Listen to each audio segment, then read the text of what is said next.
Check out this thing, guys. This is the new Porsche Cayman GT4 RS.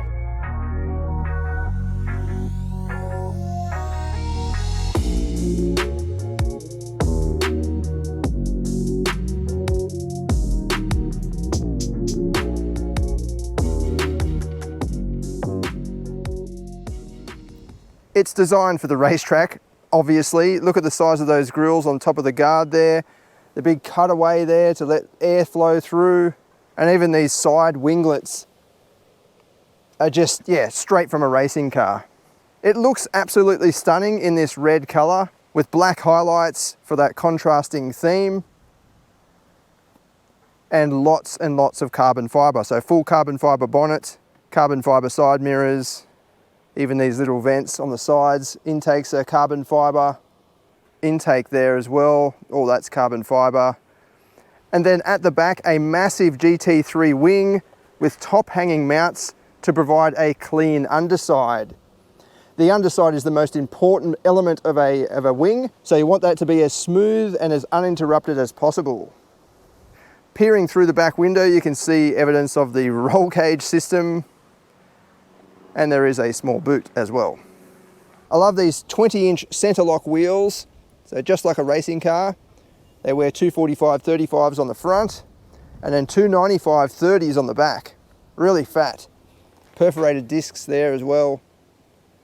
I remember driving the regular GT4 a couple of years ago, but this is just on another level. It is an absolute machine. Basically, if you're after the pinnacle in track cars, this is definitely worth checking out. It's similar to the GT3 911. Some say this is actually better balanced than the 911 because this is mid-engined, whereas the 911 is of course rear-engined. So that means the engine is literally mounted at behind the rear axle. So there's the rear axle straight through there. It's mounted behind it, whereas in the Cayman, it's in the middle. So it's just behind the front seats there. If you're ever skeptical about this car's racing intentions, just take a look at the interior. So that's pretty much full racing bucket seats. They do adjust. You can raise and lower them using that little electric switch there, and then they manually adjustable slide action handle is just down there. But they don't provide a lot of give. They're not, you know, they're padded, but they're not exactly luxury seats. In saying that, I have driven it now for a few days, and it's I haven't had any problems, but I can only assume that a big journey would start to become a bit uncomfortable. So we'll take it for a drive now. I'll go up into the mountains and check out its handling, but also I'll drive it a bit on the regular roads, a few bumps and things, and we'll try and discover just how easy it is to live with. Even though in reality, this is not meant to be an everyday car. And in fact, most buyers are not going to drive this every day. They're going to save it for the racetrack once a month, once every 2 months or something like that. Let's jump inside and start it up. So it is a bit of a bother getting in with big bucket seats. It still has a regular key, unlike some more modern Porsches, I guess. And once you start it up, you can hear the engine very easily because it is just over your shoulder. And in fact, there's no glass panel or anything because the roll cage goes straight through.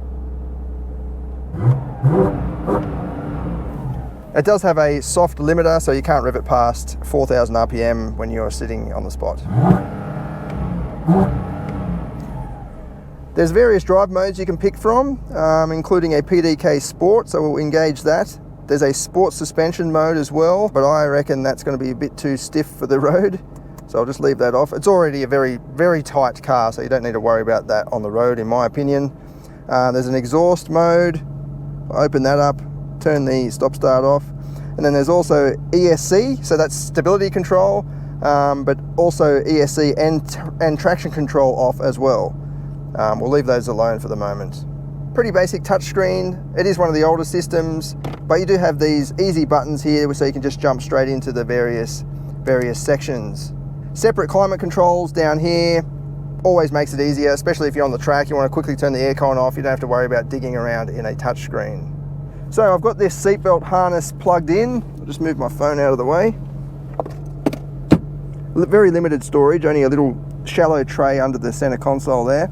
But yeah, you've got these harness belts. I've just plugged them in so they don't rattle around too much. but you can use a conventional seatbelt as well for when you're driving to and from the track. Down here you'll find a fire extinguisher, which is going to be regulation for various tracks and competition.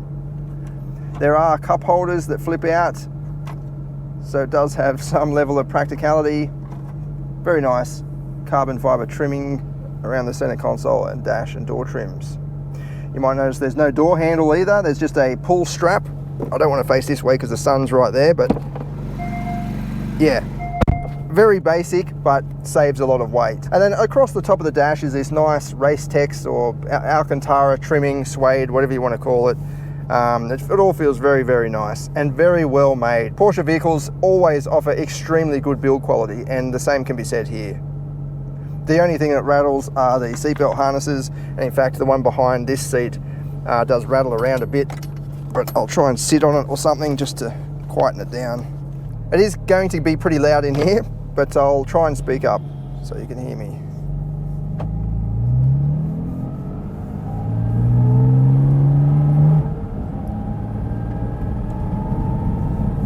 There are no sort of race modes, sport modes, or sport plus or anything like that. Just the modes that I went through just a second ago. But you do have manual mode by flicking the lever across. And you can use the shifter or the paddle shifters behind the steering wheel. So this is a very rough road we're on right now. It's not exactly bone jarring, but it's firm. It's you know, this is a racing car for the road, so it's going to be firm. This test car does feature the nose raise function as well, so you can push that and the nose will electronically raise up, so you can clear driveways and speed bumps.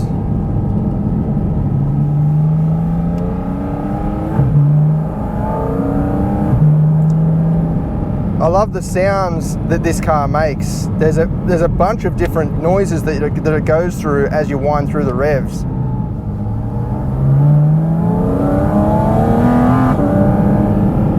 There's a nice growling bark at about 4,500, but this thing revs out to 9,000 RPM. It's insane. Yeah, so driving along, you can hear the rocks and sticks and things flicking up. That's partly due to the soft tyres picking up all the grit, but also the reduced insulation in the bodywork and under the floor. That's all in the name of saving weight. It is pretty easy to drive though. It's not overly wide or anything like that, so you don't have to worry about driving through town or suburbs if you have to. I'll open it up in a minute and you can hear the sound of this thing. It is incredible.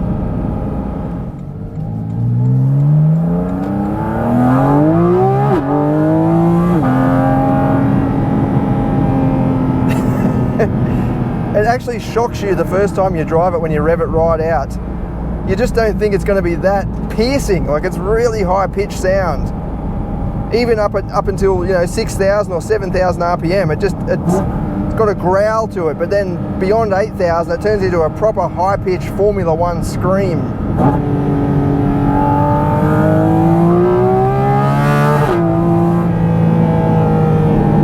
It's just insane. In fact, the only other car I can think of that has such a piercing soundtrack is the Ferrari 355. I was fortunate enough to drive one of those back in the days, and this reminds me of that in some ways, above 8,000 RPM anyway. It's just a really screaming soundtrack that sends goosebumps not just down your back, but down your brain. Yeah, we've got a bit of an open section now.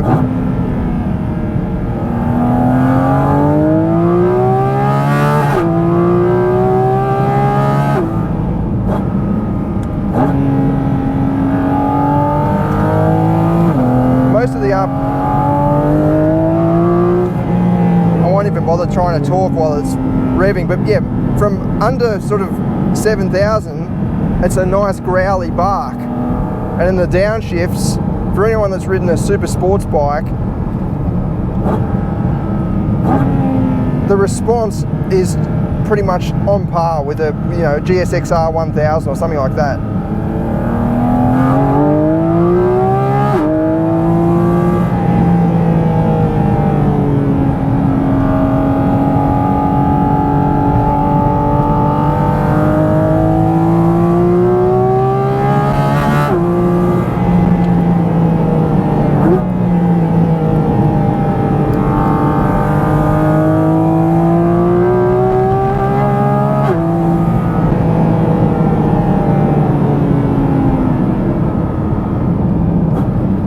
actually like using this gear shifter, to be honest, because it makes me feel like I'm driving a racing car. I don't know, just the way you forward for downshifts, pull it back for upshifts. But I've got to stop saying that, you know, it's not makes you feel like you're driving a race car. This is a racing car. It's got crazy bucket seats, harnesses, a massive roll cage in the back, huge rear spoiler. This is totally set up for competition. So we'll head up into the mountains now and we'll test out its handling.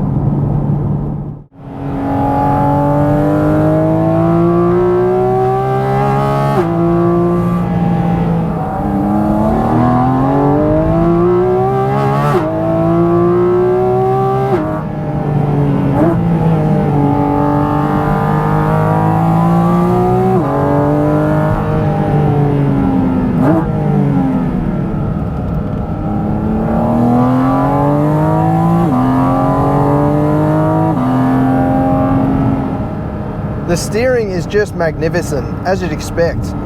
You know exactly where the front wheels are going. It's kind of hard to explain, and it sounds probably pretty silly, but I can place the wheels exactly where I want to. So if I want to kiss up against that line, I know exactly how to do that. It's like stepping your foot onto a platform or something. You just know where they are at all times.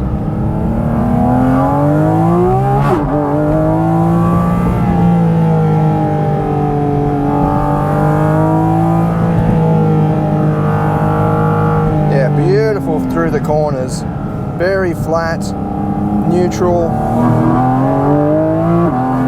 great traction.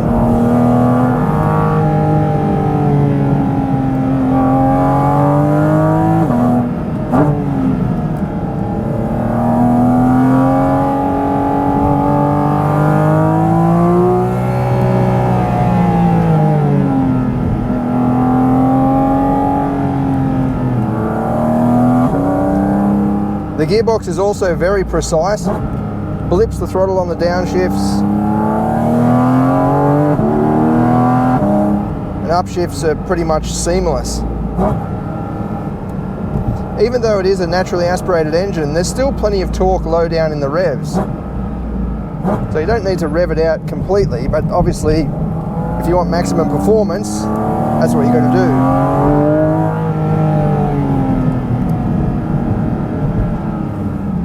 Big hairpin, very low RPM, give it some gas, picks up straight away.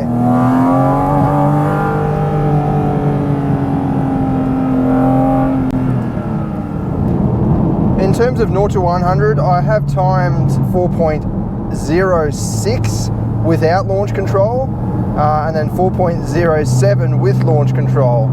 Obviously, you know, you spend all day testing, it's going to be slightly different, and I think you could actually get better than that too on a grippy surface or a grippier surface. But I'll just show you the launch control system because it's pretty cool.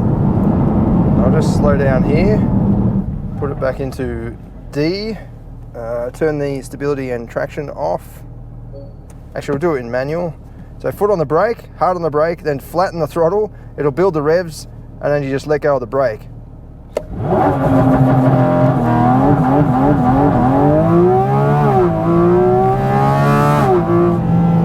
And it just slingshots you away. Yeah, for a naturally aspirated engine, it's insane.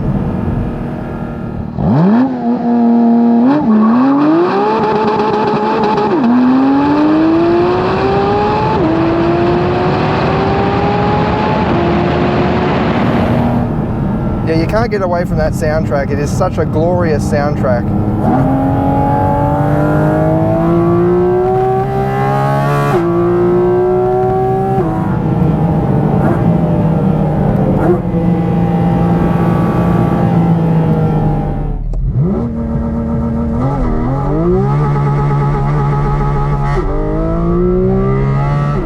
Alright, so I'll just show you here without launch control.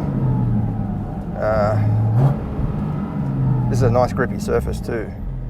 So traction and everything is off. I mean, I'm in manual mode. I'll just floor the throttle.